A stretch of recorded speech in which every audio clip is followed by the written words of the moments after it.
ஓம் ஸ்ரீ குருப்பியோ நம. ஓம் கம் கணபதையே நம. நம்ம ஸ்ரீநிகேதன் வலைத்தளம் வாயிலாக முருகப்பெருமானுடைய சஹஸ்ரநாமத்திலிருந்து தினமும் ஒரு நாமாவளியை சிந்திச்சிருக்கோம். இன்றைய தினம் 615வது நாமாவளியாக ஓம் பாவ்யாய நமாக. முருகப்பெருமான இந்த நாமாவளி யாவரையும் இருக்கும்படி செய்பவருக்கு நமஸ்காரம் அப்படின்னு வர்ணிக்கிறது. அதாவது பாவகா அப்படின்னா இருப்பு நிலை, எண்ணம், அபிப்பிராயம், அர்த்தம், இயற்கை, இயல்பு, உண்மையான நிலை அப்படின்னு நிறைய அர்த்தங்களை கொடுக்கும். அதில் இறைவன் எப்படி அடுத்த வரக்கூடிய காலத்தையும் எப்படி இயக்க வேண்டும், எப்படி செயல்படணும் அப்படின்ற நிலை அறிந்தவன் இறைவன் மட்டும்தான்.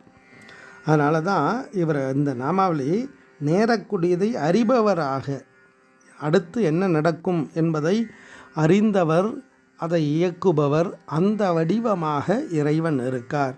அதனால தான் அனுபூதிமான்கள்னால் இறைவனுடைய அந்த விசேஷமான தத்துவங்களை வர்ணிக்கும் பொழுது அவள் தன்னையும் மீறி அந்த சக்திகளுடைய விளக்கத்தை நமக்கு கொடுக்குறா. அது நமக்கு கேட்குறதுக்கு ஒரு வித்தியாசமாக இருக்கும். இதுவா அதுவா இப்படி சொல்கிறாரே அப்படின்னு. ஆனால் இறைவன் எல்லாமாகவும் இருக்கக்கூடிய பெரிய வஸ்து.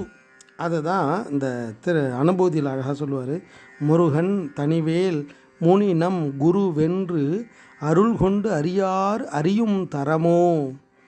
அவர் எப்படி இருக்கார்னா, உருவன்று அருவன்று உளதன்று இளதன்று இருளன்று ஒளியன்றென நின்றதுவே அப்படின்னு வர்ணிப்பார்.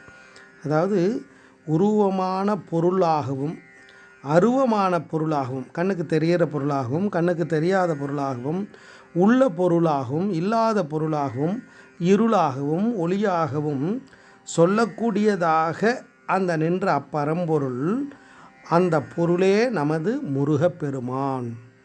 அது மாதிரி ஒரு வஸ்து இருக்குமா அப்படின்னா அதுதான், அந்த பொருள் தான் முருகன். அவர் எப்படி இருக்கார்னா, வேல் தாங்கிய முனிவராக, அவரே நமக்கு பரம குருநாதராக இருக்கார். அதனால் அவருடைய திருவருளையே துணையாக கொண்டு அதனால் கிடைக்கக்கூடிய மெய் உணர்வினால் எல்லாத்தையும் அறிய முடியும். மற்ற நூல் அறிவு அப்படின்றது அதால் அறிய முடியுமா அப்படின்னா கேட்குறேன். அப்போ இறைவன் தான் எல்லாமாகவும் இருக்கக்கூடிய மிக பெரும் பரம்பொருள். அந்த தத்துவத்தை உணர்த்தக்கூடிய நாமாவளி இது.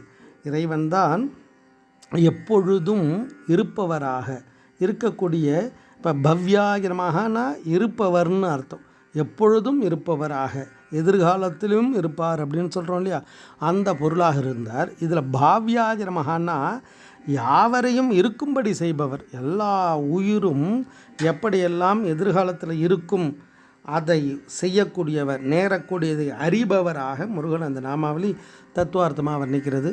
ஓம் பாவ்யாய நமாக. ஸ்ரீ குருப்பியோ நமः. ஓம் சும் சுப்பிரமணியாய நமः.